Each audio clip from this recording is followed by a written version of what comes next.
AIG Banjara Hills branch ప్రారంభోత్సవానికి నగర ప్రజలకి రెండవ అతిపెద్ద హాస్పిటల్ని అందుబాటులోకి తెచ్చినందుకు డాక్టర్ నాగేశ్వర్ రెడ్డి గారిని తెలంగాణ రాష్ట్ర ప్రభుత్వం తరఫున మనస్ఫూర్తిగా వారిని నేను అభినందిస్తున్నాను.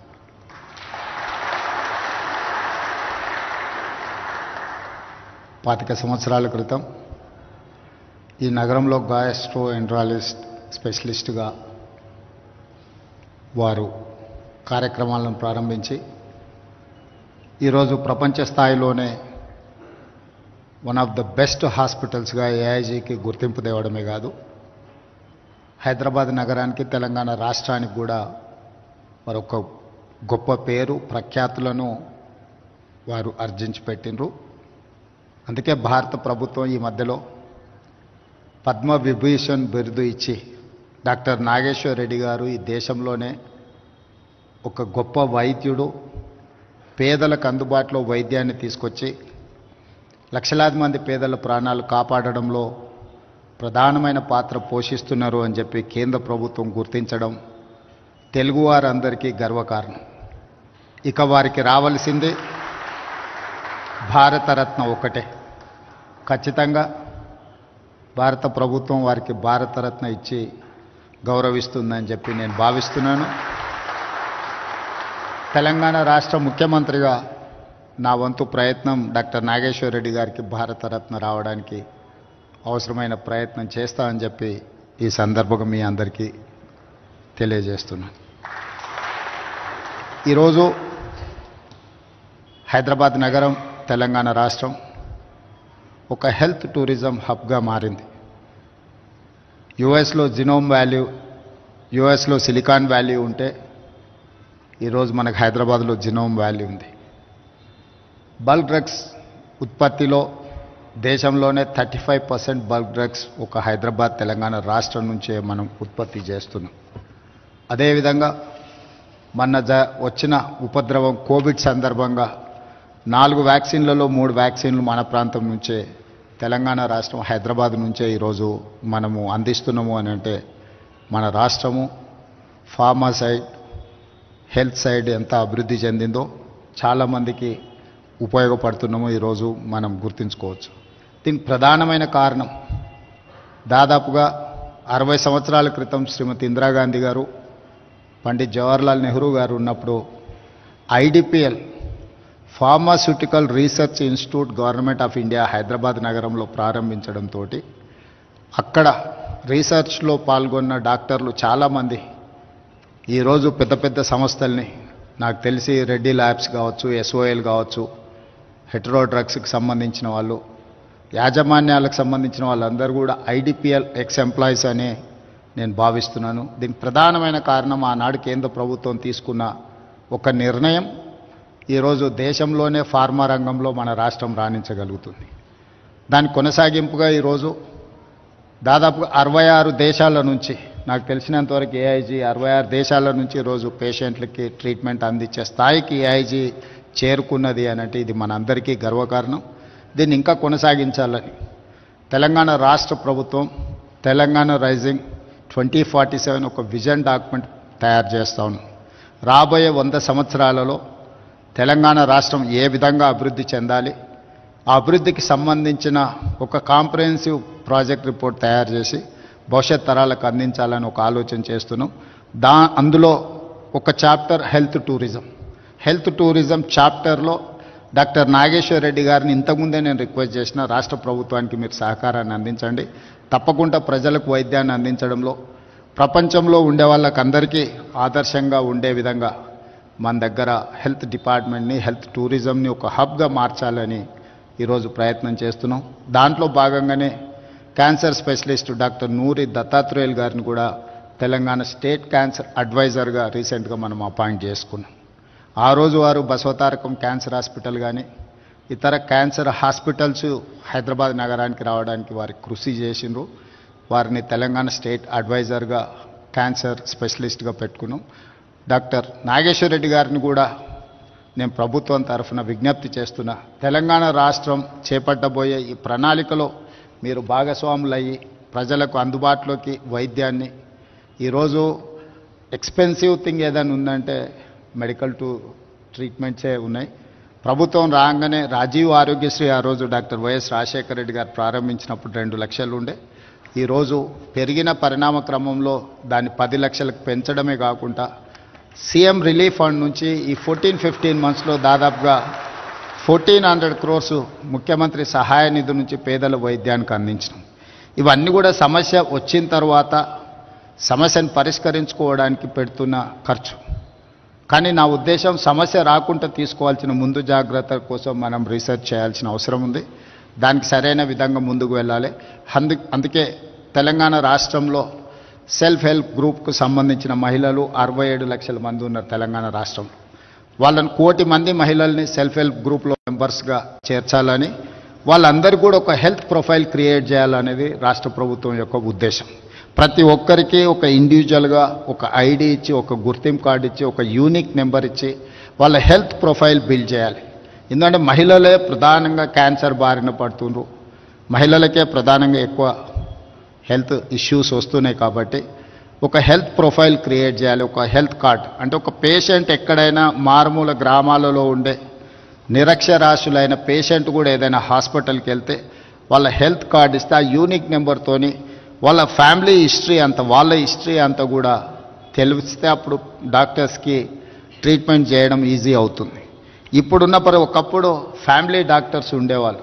ఫ్యామిలీ డాక్టర్ అని ఎందుకు అనేవాళ్ళు అంటే ఫ్యామిలీ మెంబర్ ఎంత ఇంపార్టెంటో డాక్టర్ కూడా అంతే ఇంపార్టెంట్ అని ఫ్యామిలీ డాక్టర్ అనేవాళ్ళు. ఇప్పుడు ఫ్యామిలీ డాక్టర్ వ్యవస్థ పోయింది, స్పెషలిస్ట్ వ్యవస్థ వచ్చింది. హాస్పిటల్కి వెళ్ళగానే ఏదో ఒక స్పెషలిస్ట్ వచ్చేసి దానికి కావాల్సిన పరీక్షలు చేస్తుంది. దాంతో పేషెంట్ అండ్ డాక్టర్ మధ్యలో ఉండాల్సిన ఒక ఫ్యామిలీ బాండింగ్ అనేది లేకుండా పోయింది. జస్ట్ ట్రాన్సాక్షనల్ రిలేషన్ లాగా ఈ వైద్యము అనేది వచ్చింది. రెండవది ఖరీదుగా మారింది. ఈ రెండింటిని బ్రేక్ త్రూ చేయాలి అని అంటే ఒక హెల్త్ ప్రొఫైల్ క్రియేట్ చేయాల్సిన అవసరం ఉంది.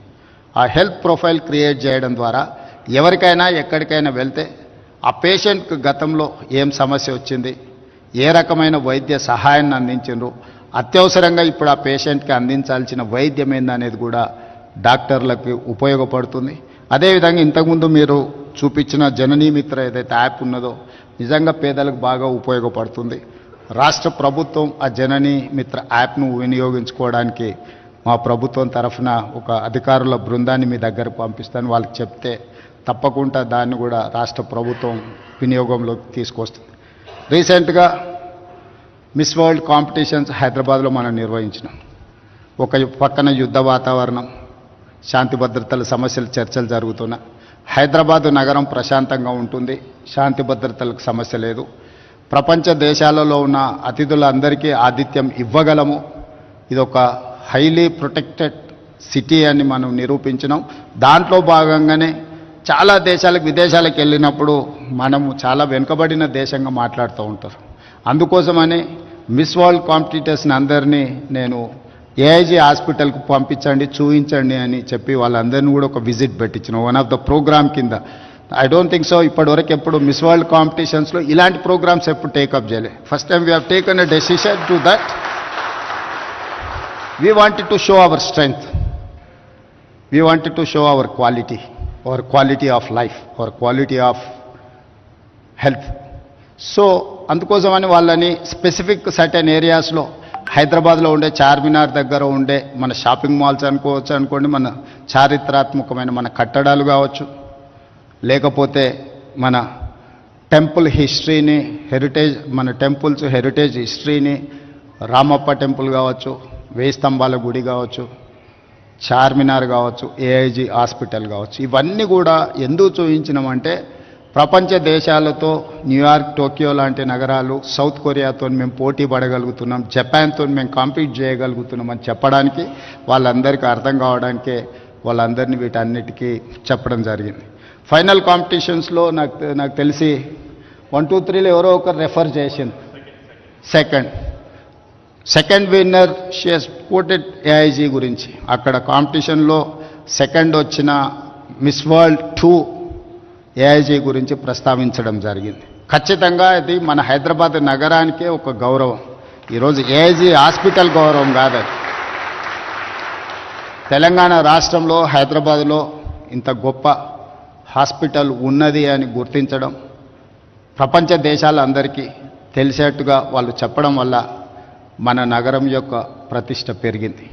అందుకే ఈరోజు రాష్ట్ర ప్రభుత్వం వైద్యం మీద ప్రత్యేకమైన శ్రద్ధ పెట్టి కార్పొరేట్ సెక్టర్లనే కాకుండా ప్రభుత్వ రంగంలో కూడా ఈ వైద్య సహాయాన్ని అందించాలని మోర్ దాన్ 100 years హిస్టరీ ఉన్న ఉస్మానియా హాస్పిటల్ ఇప్పుడు అక్కడ బిల్డింగ్ కానీ అక్కడ ఉన్న ఇన్ఫ్రాస్ట్రక్చర్ సమస్యలను ఎదుర్కొంటుంది అని చెప్పి గుర్తించి గోషా మహల్లో 30 ఎకరాలలో 2700 బెడ్స్తోని దాదాపుగా 3000 కోట్లతోని ఈరోజు నూతనంగా ఉస్మానియా హాస్పిటల్ని మనం నిర్మించుకోబోతున్నాం, పనులు ప్రారంభించినాం.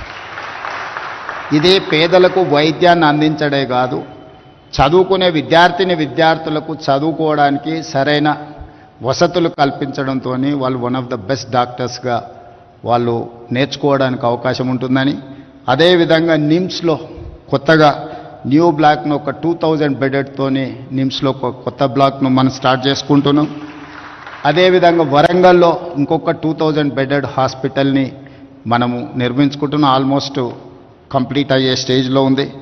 అదేవిధంగా టిమ్స్ అల్వాల్ సికింద్రాబాద్లో అల్వాల్లో ఇంకొక 1000 బెడెడ్ హాస్పిటల్ని మనం కట్టుకుంటున్నాం. అదేవిధంగా ఎల్బీ నగర్లో కూడా ఇంకొక 1000 బెడెడ్ హాస్పిటల్ని కట్టుకుంటున్నాం. సనత్ నగర్లో ఇంకొక 1000 బెడెడ్ హాస్పిటల్ని కట్టుకుంటున్నాం. ఇవన్నీ దాదాపుగా ఒక ఉస్మానియా హాస్పిటల్ కంప్లీట్ చేయడానికి 2.5 years పట్టొచ్చు. మిగతా హాస్పిటల్స్ అన్నీ కూడా బై December 9th 2025 అంటే ఈ సంవత్సరం ఆఖరు లోపల దాదాపుగా 7000 పడకల ఆసుపత్రులను తెలంగాణ రాష్ట్ర ప్రభుత్వం మీతో కాంపీట్ చేసే విధంగా, అంటే మేము ఏఐజీకి వస్తే ప్రజలు ఏ విధంగా ఇంత గొప్పగా ఉంది అని అనుకుంటున్నారో మా ప్రభుత్వ రంగంలో కూడా మీతో కాంపీట్ చేసే విధంగా ఈరోజు అన్ని వసతులను ఏర్పాటు చేయండి అని ఒక కమిటీని కాన్స్టిట్యూట్ చేసి మీ అన్ని హాస్పిటల్స్ని విజిట్ చేయించి. ఎందుకంటే చాలామందికి గవర్నమెంట్ హాస్పిటల్కి వెళ్ళంగానే ఇంకా ప్రాణాలు పోతాయేమో, గవర్నమెంట్ హాస్పిటల్కి వెళ్ళడం అంటే బ్రతకడానికి కాదు చావడానికే వెళ్తున్నామేమో అనే ఒక అభిప్రాయం చాలామందిలో నాటుకుపోయింది. ఆ అభిప్రాయం నుంచి ప్రజలను దూరం చేయాలనేది నా ఆలోచన. ప్రభుత్వం ప్రజల యొక్క వైద్యం కోసం చాలా మొదటి ప్రాధాన్యత ఇస్తుంది. ప్రభుత్వానికి అత్యంత ప్రాధాన్యతలో విద్య, వైద్యం ఈ రెండిటికి హయ్యెస్ట్ ప్రయారిటీ కింద మేము ఫండ్స్ దాదాపుగా ఇప్పుడు 11,500 కోట్లు ఈ రంగానికి రాష్ట్ర ప్రభుత్వం బడ్జెట్ కేటాయించింది. ఒక సంవత్సరంలో 21,500 కోట్ల రూపాయలు విద్య కోసం కేటాయించాం. సో నేను ముఖ్యమంత్రిగా బాధ్యత చేపట్టిన తర్వాత పేదలకు ఉచితంగా వీలైనంత మేరకు వైద్యాన్ని అందించాలి, పేదలకు నాణ్యమైన విద్యను అందించాలనే ఒక ప్రాధాన్యత క్రమాలు పెట్టుకొని మేము ముందుకు వెళ్తున్నాం. ఇందులో ఏమాత్రం అవకాశం ఉన్నా మీ సమయాన్ని మీరు కేటాయించుకుంటూనే ప్రభుత్వం చేపడుతున్న కార్యక్రమాలకు కూడా మీ వంతు సహకారం ఉండాలి. నేను ఈ వేదిక మీద నుంచి రాష్ట్రంలో చదువుకున్న డాక్టర్లందరికీ నేను ఒక విజ్ఞప్తి చేస్తున్నాను. సంవత్సరంలో ఒక్క నెలైనా ప్రభుత్వ ఆసుపత్రులలో పనిచేయండి. 11 నెలలు మీరు మీకు నచ్చిన ప్లేస్లో మీకు నచ్చిన జీతం తీసుకొని మీకు నచ్చిన లైఫ్ను మీరు లీడ్ చేయండి. సోషల్ రెస్పాన్సిబిలిటీ కింద సంవత్సరంలో ఒక్క నెల ఎక్కడైనా మీకు ఏదో ఒక హాస్పిటల్లో ఒక నెల రోజులు డాక్టర్లు సమయం కేటాయించి పేదలకు వైద్యం చేస్తే డెఫినెట్గా you will get that pleasure. మనం ఒక వృత్తిలో మేము పబ్లిక్ లైఫ్లో ఉన్నప్పుడు చాలా రకాల పనులు చేస్తుంటాం, కానీ జాబ్ సాటిస్ఫాక్షన్ కోసం, పర్సనల్ సాటిస్ఫాక్షన్ కోసం కొన్ని సెలెక్టెడ్గా కొన్ని పనులను ప్రత్యేకంగా సమయం కేటాయించి పని చేస్తూ ఉంటాం ప్రజాప్రతినిధులుగా. అదేవిధంగా నేను డాక్టర్లకు విజ్ఞప్తి చేస్తున్నా, సంవత్సరంలో ఒక నెల మీ ఇష్టం ఏ హాస్పిటల్లో ఏ నెలలు పనిచేస్తారో మీరు గవర్నమెంట్కి ఇండికేట్ చేయండి. నేను అధికారులకు చెప్పిన, not only in Hyderabad, in Telangana, అమెరికాలో చాలామంది డాక్టర్లు ఉన్నారు. వాళ్ళ పేరెంట్స్ని చూడడానికో ఫ్యామిలీని కలవడానికో స్పెషలిస్టులు ఇండియాకు వస్తున్నారు. They wanted to serve something, but they don't have any platform where to go, how to go, where to serve, when to serve. They don't have any information. That is why I have told my people to create a platform. Ask them to put some information. వాళ్ళు ఎప్పుడు మన దగ్గరకు వస్తుండ్రో, ఏ సమయం ఇవ్వగలుగుతారో, కనీసం ఒక 1 week ఇచ్చిందంటే ఆ 1 weekలో నిమ్స్లోనో ఉస్మానియాలోనో ఎక్కడైనా స్పెషలిస్టులు ఆ పేషెంట్లను అడ్రస్ చేస్తే వాళ్ళు అట్లీస్ట్ ఫిజికల్గా ఒకసారి చూస్తే తర్వాత ఆన్లైన్ అయినా వాళ్ళు అడ్వైజ్ చేయడానికి అవకాశం ఉంటుంది. సో ఈరోజు ఆర్టిఫిషియల్ ఇంటెలిజెన్స్ నుంచి సాంకేతిక రంగంలో one of the best city జీసీసీలో కానీ ఐటీ కంపెనీలో కానీ ఈరోజు ప్రపంచంలో Hyderabad one of the destination. So మనం ఈ సాంకేతిక నైపుణ్యాన్ని ఉపయోగించుకొని హెల్త్ సైడ్ కూడా మనం పనిచేయాలి. రీసెంట్గా నేను ఏవియేషన్ మినిస్టర్ను కలిసినప్పుడు కూడా మిడిల్ ఈస్ట్ కంట్రీస్ నుంచి పేషెంట్లు రావడానికి ఉన్నారు, కానీ డైరెక్ట్ ఫ్లైట్ కనెక్టివిటీ లేదు. వాళ్ళు బెంగళూరులోనో లేకపోతే ఢిల్లీనో లేకపోతే కలకట్టాలోనో ల్యాండ్ అయ్యి మళ్ళీ అక్కడి నుంచి ఇక్కడికి రావాలంటే ఆ పేషెంట్లకు చాలా ఇబ్బంది అవుతుంది.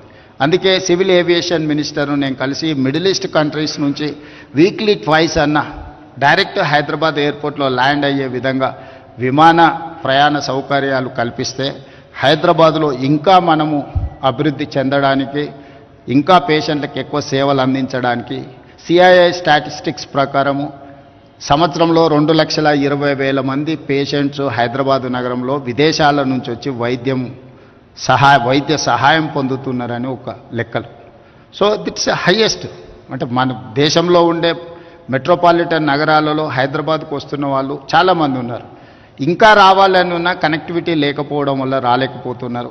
దానికి సంబంధించి కూడా కేంద్ర ప్రభుత్వంతో నేను మాట్లాడుతున్నాను. భవిష్యత్తులో ఇంకా కనెక్టివిటీ పెంచి ప్రధానంగా ఈ మిడిల్ ఈస్ట్ కంట్రీస్, రీసెంట్గా నేను జపాన్ పర్యటన చేసినప్పుడు కూడా అక్కడ కూడా వాళ్ళు నిస్సహాయత వ్యక్తం చేస్తూ ఉన్నారు. మనం నెక్స్ట్ ఫోకస్ పెట్టాల్సింది జపాన్ మీద. ఏజింగ్ పీపుల్ ఎక్కువ ఉన్నది అక్కడనే. యంగెస్ట్ పాపులేషన్ ఉన్నది ఇండియాలో, ఏజింగ్ పాపులేషన్ ఉన్నది జపాన్. ఈ రెండింటి మధ్యలో ఎక్కడో ఒక కనెక్టింగ్ బ్రిడ్జ్ మనం బిల్డ్ చేయాలి.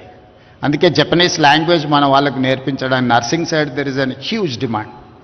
వాళ్ళకి అసలు ఎక్కడా వాళ్ళకు హ్యూమన్ రిసోర్స్ లేకపోవడం వల్ల చెప్పారు 18 ఇయర్స్ నుంచి 40 ఇయర్స్ లోపల 68% పాపులేషన్ ఉంది మన దేశంలో. సో మన బిగ్గెస్ట్ అసెటే మానవ వనరుల సంపద. దీన్ని నిజంగా మనం సరిగ్గా ఉపయోగించుకుంటే 2047 మన $30 trillion ఎకానమీ ఫోకస్ పెట్టుకొని వెళ్తున్నాం ఇండియా. సో అదేం పెద్ద కష్టసాధ్యమైన విషయం కాదు. అందుకే నేను ఒక విజన్ డాక్యుమెంట్లో చెప్పిన నెక్స్ట్ 10 ఇయర్స్లో తెలంగాణ స్టేట్ $1 trillion ఎకానమీకి రీచ్ అవ్వాలి, 2047కి $3 trillion ఎకానమీకి రీచ్ అవ్వాలి. ఆ గోల్ను పెట్టుకొని మనం పనిచేద్దామని. ఈరోజు 2.5% పాపులేషన్ మనం ఉంటే 5% జీడిపి కాంట్రిబ్యూట్ చేస్తున్నాం మన దేశంలో. మనం తెలంగాణ స్టేట్ పర్ క్యాపిటాలో highest individual per capita Telangana state. Self revenue రిసోర్సెస్లో మనమే ఇండియాలో నెంబర్ 1, లా అండ్ ఆర్డర్లో ఇండియాలో మనం నెంబర్ 1, డ్రగ్స్ కంట్రోల్ చేసిన దాంట్లో ఇండియాలో మనం నెంబర్ 1. సో అన్ని రంగాలలో తెలంగాణ రాష్ట్రము. రీసెంట్గా మా కమిషనర్ సివి ఆనంద్ గారు దుబాయ్లో ప్రపంచ దేశాలు అన్ని కూడా డ్రగ్స్ కంట్రోల్ దాంట్లో కాంపిటీషన్స్ పెడితే హైదరాబాద్ నగరం తెలంగాణ స్టేట్ ఫస్ట్ వస్తే దుబాయ్లో వెళ్ళి అవార్డుని మా CV Anand Hyderabad commissioner receive చేసుకోవడం జరిగింది. ఇవన్నీ సక్సెస్ స్టోరీస్ మన దగ్గర ఉన్నాయి, కానీ ఇది ప్రపంచంలో ఇంకా మనం బ్రాండింగ్ చేసుకోవాల్సిన అవసరం ఉంది.